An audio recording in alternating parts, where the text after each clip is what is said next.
Well, hello. Here I am, no naked walls, very nearly the end. This is Act 9, Scene 1. And, I've quite enjoyed reading it, considering I wrote it from 3 years ago, 2 years ago, and a year ago. It's been quite refreshing. I hope you've enjoyed it. So here we go with Act 9, Scene 1. I've now collated 40 watercolours and I've framed them with the help of the framer that I've used for years. I'm driving to my first solo show. It's petrifying. I can't believe how terrified I'm feeling. All those years selling other artists, easy. But now it's me. Just me and my art in the hands of another gallery owner. What if nobody likes them or nothing sells? I take a gulp and tell myself to shut the up. How many times I have to reassure my artist before a show? 40 miles to go. I'll pull into a petrol forecourt. Coffee, that should help. Black Americano, please. Easy on the water. The assistant looks at me and shrugs her shoulders. It's busted. Can't make one. We've got soft drinks or there's a Costa in Smith's. It's a sign. I don't need the coffee. Thanks, but no thanks. Whatever. And she turns to talk to her mate. I get back in my car. I switch the Who on full blast and it's I get on my knees and pray. Then we won't get fooled again. Maybe I'm fooling myself being an artist. Maybe it's all a dream. Maybe I'm chickening out. Maybe I'm becoming an arse. Hold on. Even my framer likes the work and his assistant wants one of the Venetian paintings. She told me so. If it doesn't sell, she wants it. People try to put us down, talking about my generation. Why am I putting myself down? This is my generation, my time to be what I've always wanted to be. The speedometer is registering 85 miles per hour. Slow down, you idiot! It's the music in my whirring brain. Luckily, there are no cars in front. I ease off, I open the window, and I let the wind buffet my face. Arriving, I'm lucky to find a place to park nearby. Something's going right, hey. I walk down the hill to the gallery. It's a steep hill. The pavement is cobbled, and I miss my footing and I fall headlong into the entrance. An elderly gent peers over me. Good afternoon. Are you all right? Let me help you up. The man offers his arm and I pull myself off the floor. Thanks, I'm okay, I think. Dramatic entrance, eh? Luckily, I've left all the paintings in the car. Most fortunate, then. Mind you, you're not the first to fall into this place. I'll get on to the council and let them know how it's happened again. And there I was thinking I was unique. It sort of reminds me of the time many moons ago when I was walking the streets canvassing for business and I walked into a shop, slipped on the wet floor and knocked a card display and loads of crisps all over the place. I left my business card as I walked out of the awning gave way and I was drenched. I had the nerve to go back in dripping and say, I'll be back on another day. The chap laughed. I'm George, Sybil's father. She'll be back in a jiffy. Fancy a tea or a coffee? Maybe a wee dram or something stronger. His soft Scottish accent rolling over the words wee dram has the desired effect. A wee dram will do just fine if you don't mind. I sit down and I look around the place. It's a nice, compact gallery with a mixture of loud paintings, pretty touristy clutter. I make no comment apart from cheers and down the whiskey in one. Sybil walks in with her arms full of bags and a massive bunch of flowers. Oh, hello, did you meet my dad? I did at that. The accent's catching. Where's your work then? It's just in the car. I'll go fetch it all in now. With that, I carefully step outside and proceed slowly back up the hill. Even more slowly and carefully, I return and stack the watercolours on the side wall. Sybil raises an eyebrow. Oh, laddie, they're far better framed than I thought they'd be. Years of being in the trade, I suppose. Glad you approve. She rummages through them and sort of mumbles and hums. I can't make out which. Would you like me to help you hang them? No, thanks, I'll sort it. Why don't you take Dad across the road and buy him a beer and I'll join you soon? On the object, says George. So far, so good. We walk in and head for the bar, only to find it inhabited by a loutish yob, somewhat out of place in this quaint local watering hole. He's being lewd, crude and abusive to the young female bar staff. George taps him on the shoulder. If you don't stop, I'll take your lights out, pal. The yob spins round and throws a punch. But George simply grabs his arm, spins him round, arm locks him and marches him outside, all in the space of a blink. I can just about hear a scream of non-Shakespearean dialogue, followed by a thwack, and then George walks back in, dusting his sleeve. "You're right, lassie." The timid assistant is visibly shaken, but appears in one piece. "I'm okay, really, George. I am, honest. Thank you." "Oh, it's nothing." George turns to me. "What you having?" I'm speechless. How did you do that? "Military, my son. Army training, you never forget it." You know the saying, never judge a book by its cover. Well, here lies a classic case. What else will Madam Fate have in store? My shout, you helped me out before. All right, laddie, it's an IPM, a tankard, and the wee glen of it. Thank you kindly. The manager walks over to George. Don't you think you may be too old to be bouncing and defending Sally's honour? I'm not drinking here with the likes of scum like him, so if you don't mind, either you sort it or I'll change pubs. Okay, but just don't do it again. I reckon he won't be in here for a while. Shall we say I have my persuasive techniques? Now then, tell me about yourself. He turns to me, reverting to gentle old man, and pulls up a stool. A few beers later, and Sybil lands alongside. The barman puts a gin and tonic in front of her. She hasn't even uttered a word. Don't you love the local establishment? The service, the friendliness of most of the clients and staff. I repeat, most. I think I'm putting your prices up a tad. They're much better than the photos you sent. Oh, that's not fair, really. Having met you as a gallery owner, I didn't think you'd be this good. Do you get my drift? Yeah, fine by me. I can handle subtle insults. How much more?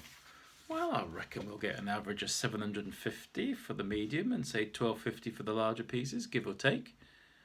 I'm in your hands. I've priced that many works before, but I'm damned if I can get mine right. Same deal plus framing? We shake hands. Love it. Pub is the proper place to conduct business. Sybil finishes her drink. Where are you staying? Or are you travelling back? Same again, please. No, I'm stopping in a little place. I've booked up the road. Well, next time you must come and stay with us at the vicarage. It's massive. Come and stay after the opening next week. Stay for a few days if you like. The views are stunning. That's very kind and generous of you. I think that'll depend on whether my art sells or not. Nonsense. Trust me, I don't pick losers. We all raise a glass. I try to act totally calm. We shall see. Act 9, Scene 2. 1 week later. The whole week I've faffed around unable to paint or do anything useful. I go to the pictures but I can't concentrate. I've not slept properly and I've avoided the world. So I arrive at the gallery looking a touch exhausted. I walk in and get confronted with a gallery full of my work. Whoa, this is really happening. What do you think? The gallery looks great, thank you. I'm truly humbled. Sybil walks over and gives me a kiss on the cheek. Guess what? We've already sold 6 to one of my collectors and she's dying to meet you this evening. 6! There in front of my eyes are red dots by the titles. Wow! Someone really likes my art. I am amazed. That's fantastic. I compose myself and add, 32 to go then. I told you I'd pick winners. Wait till later. Come on, let me show you the vicarage. It's only up the road. She puts her arm in mine and sort of marches me out of the gallery. It all comes back to me. The anxiety of a private view, the catering, the drink, the artist, the staff, the cost, the time. Will they, won't they sell? And here's a gallery owner is reassuring me, with a few sales under her belt, that it's all going to be okay. Very strange indeed. The vicarage is mid-Victorian, large and beautifully adorned with paintings of all genres and furnished an eclectic mix of antique and modern furniture. What a great place you've got here. I just love it. Thanks. I've collected since I was young, and I'd like to have one of yours. Really? Seriously, they've really grown on me. You have a distinct style that reaches out. It's sort of naive, but they have a hidden message. I just try to capture what I see, but I suppose what I see has to reflect how I am at the time. Don't change. It's funny, but I'd never put you as the person who paints like you do. Well, maybe part of me is never growing up. Maybe never wants to. Follow me, and Sybil leads the way up the large staircase. There is a superb grandfather clock at the top of the stairs, the face exquisitely decorated and the casing glowing after years of polish and TLC. The tick is almost hypnotic. We walk along the corridor and Sybil opens a large door. Here you go, make yourself at home. My room looks out over the most beautiful, well-kept garden. Further on there are rolling hills. She's right, the view is stunning. Through the 4 large leaded windows I peer. I'm sure she didn't make this sort of wealth from the gallery. But that remains a matter for a later conversation, and I won't dwell on their home. Suffice to say, it's all beautifully set out with superb taste. I could easily stay for a few days or so. In fact, that is exactly what I shall do. I shower and I change, I freshen up and I stroll back down to the gallery, which is now filled up with a cacophony of friends, clients and freebie hanger-oners. There's a surprise.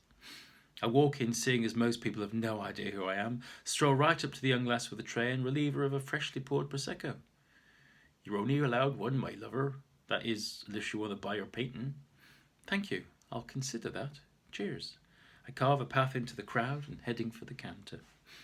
Ah, there you are, says Sybil. Come and meet one of my best clients. She winks and I follow in her footsteps. This is Barbara and Gerald. They simply adore your paintings. I shake hands, noticing Barbara's huge diamond ring, glowing like the Edison lighthouse on a clear black night. Why don't you tell us what inspires you to paint? Now really, how am I supposed to answer this?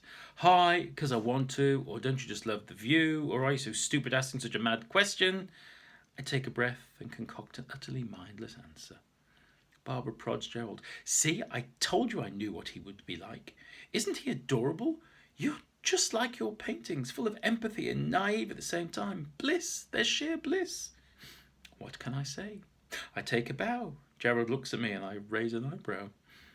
What do you do? I can see he's bored rigid. I play golf these days. Retired, you know, stockbroker. Got out at the right time. Know what I mean? I feign total understanding. How interesting, I remark. Do you like art? Seems like I've no choice. If Barbara wants them, then we get them. Do you like wine? I've just bought a vineyard. Nectar from the gods. Good, good. You can come out and paint the chateau in the summer. And with that remark, walks off, leaving his wife and me out there on the dance floor, so to speak. He likes you. I'm so pleased. Darling Sybil, put us down for those 3 extra ones. He won't know. And that is how the evening continues. Hello, how are you? Who are you? Thank you. Oh, another red dot. Oh, another happy customer. So, result, a delighted gallery owner and a bloody ecstatic artist. I walk over to the bearer of the drinks tray. I've considered the art and need another glass to help me decide. She considers me carefully. You know I shouldn't let you, but don't say anything to anyone. Go on, be discreet, all right? I promise. Cheers, and walk off into the crowd again. The memories of my own gallery's private view receptions flood back. The noise, the total knot in my stomach, the fear of failure, the last man standing, the after party, the mess the next day, and... Cut. This is my private view. My art. Me. I am truly stunned.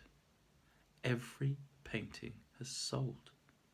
Every single one. The show has sold out. I don't know how I feel. I mean, like a rabbit glued to the headlights of an oncoming speeding vehicle. How did this ever happen? Sybil cracks open a bottle of champagne. See? I told you I know what I'm doing. I have to agree. She knows what she's doing. But do I?